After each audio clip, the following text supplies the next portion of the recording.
అత్తగారు మా ఇంటికి రండి అని బ్రతిమాలి తీసుకురావడానికి ఆవిడే పెద్ద పతివ్రత.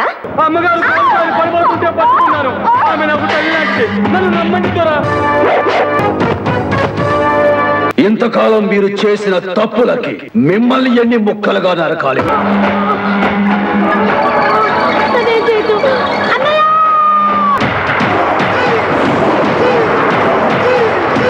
రాణి,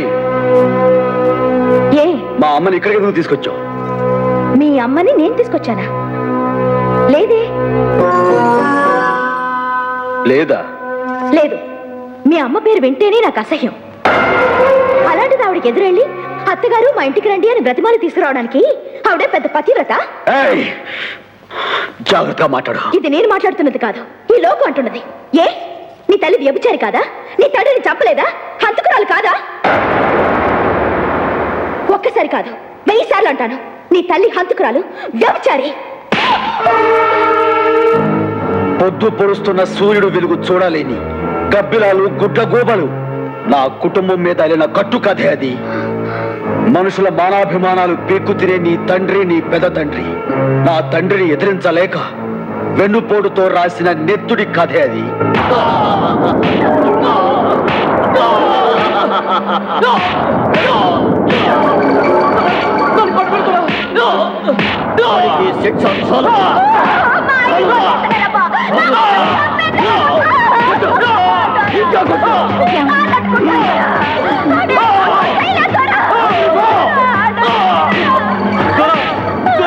సత్యప్రమాణంగా చెప్తున్నాను దొరా, నాలో ఏ దురుద్దేశం లేదు.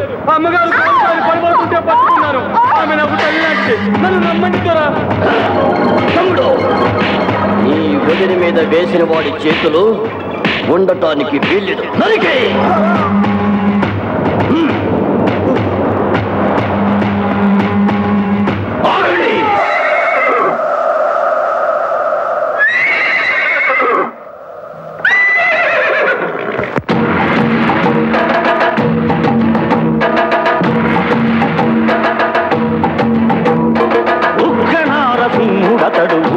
జిలబేల్పు అగ్నిహోత్రమై రగిలే 2 కళ్ళ శివుడు, పల్లె ప్రజల గుండెలలో గుడిగట్టిన మాధవుడు, గుడిలో శిలకాడు అతడు, జీవమున్న మానవుడు.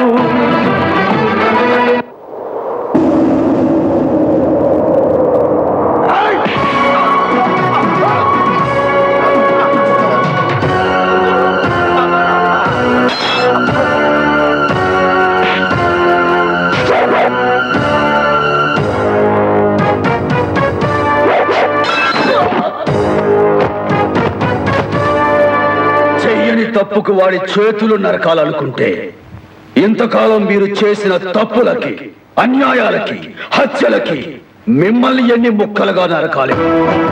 జీవల పుట్టలో పాములు చొరబడితే ఆ పాముల గొంతు జీవలు కొరికి చంపే రోజు మొదలైందిరా. కాళ్ళ కింద పడున్నారు కదా అని పేదల బ్రతుకులతో ఆడుకుంటే మీ పచ్చి నెత్తులతో ప్రతి పేదవాడి ఇంటి ముందు రక్తదీపం వెలిగిస్తాడు ఈ ధర్మారాయుడు. ఇది మీ పాపాలకు నేను చూస్తున్న ధర్మగీత. మీ అరాచకాలకు ఇదే ఆఖరి హద్దు. హద్దు మీరారో అదే మీ ఆఖరి రోజు. నీ చేత్తో తాళి పుట్టిస్తే గాని ఈ ఊళ్ళో ఏ ఇంటి పెళ్లి జరిగేది కాదు. అలాంటిది నీ చెల్లెలి పెళ్లికి ఈ ఇంట్లో పీసవెత్తు బంగారం కూడా మిగలేదు. అయ్యా,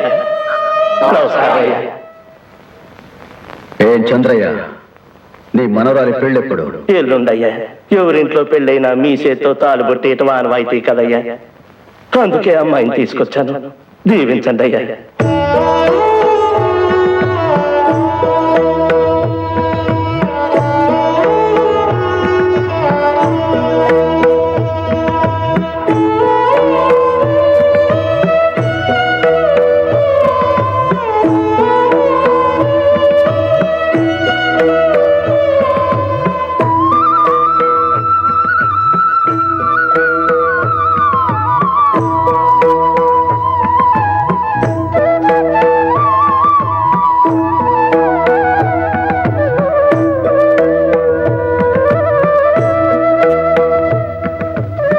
గౌరవాన్ని పెంచి అతని మనసు తెలుసుకుని నడుచుకోవటం భార్య ధర్మం. నూరేడు చల్లగా బతుకమ్మా. అయ్యా, మీ అండే లేకపోతే ఆ దుర్మార్గులన్నీ ఊళ్ళో ఉండనిచ్చేవారే కాదు. ఏదో తమ దయ వల్ల నా ఉద్యోగం నాకు దక్కింది. ఇందులో నాదా ఏముంది? మీ మంచితనమే మీ ఉద్యోగాన్ని నిలబెట్టింది.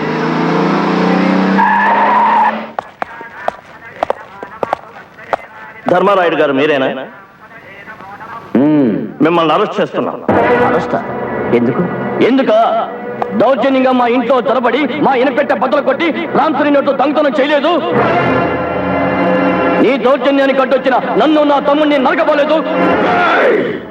నిజంగా ఈ ధర్మారాయుడు నరగడానికి కట్టెత్తుంటే ఇలా తప్పుడు కూతలు కూయడానికి ఇంకో మీరు మిగిలిండేవాళ్ళు కాదురా. నావి తప్పుడు కూతురైతే మరి నువ్వు చేసింది ఏమిట్రా? నలుగురిలో సిగ్గు పెట్టి చెప్తున్నా. నా ఇంటికి వచ్చి నా కళ్ళ ముందే నా భార్యను బలాత్కరించలేదు. చూసారా చూసారా? నిజం చెప్పేసరికి సమాధానం చెప్పలేక తల దించుకున్నాడు.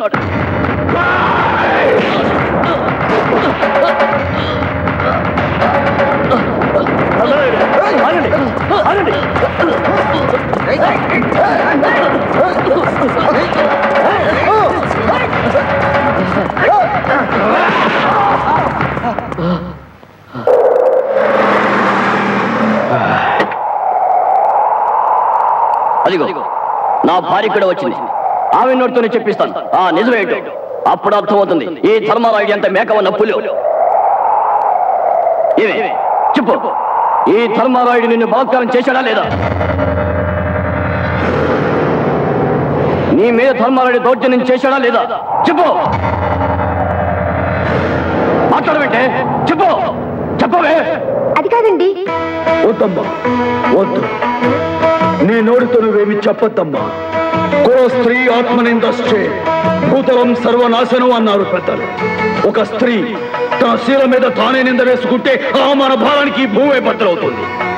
ఈ నిందను నీ నోటితో నువ్వే ఒప్పుకుంటే అది ఈ ఊరికే అరిష్టం. ఇన్స్పెక్టర్, అరెస్ట్ చేయండి.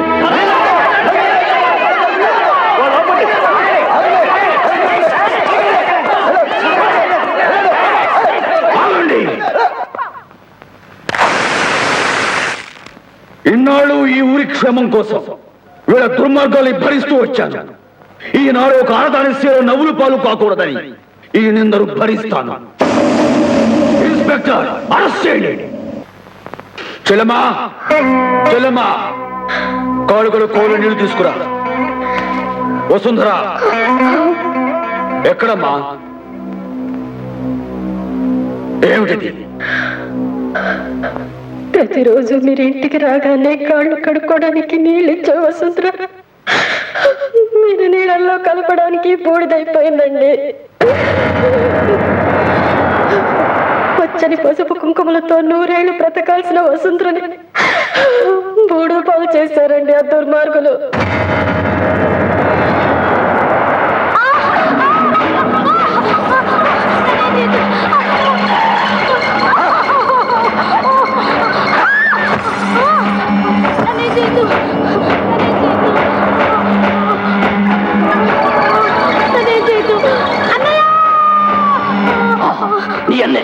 నాశనమైన నీ బతుకుని చూసి జీవితంతో కుమిలి కుమిలి ఏడవాడు.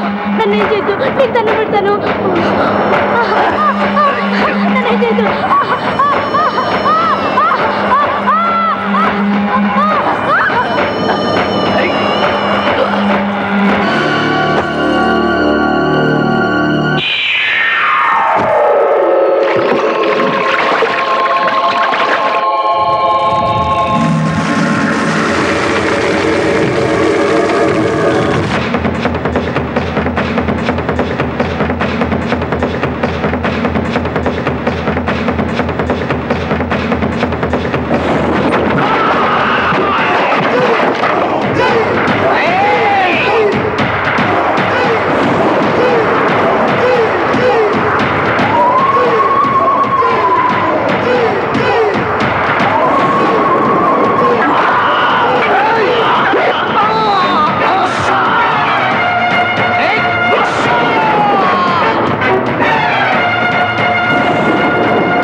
అక్రమ సంబంధం పెట్టుకుని దేవుడు లాంటి ధర్మారాయణ చంపింది పాపాత్మురాలు. దీన్ని పోలీసులు పట్టించండి.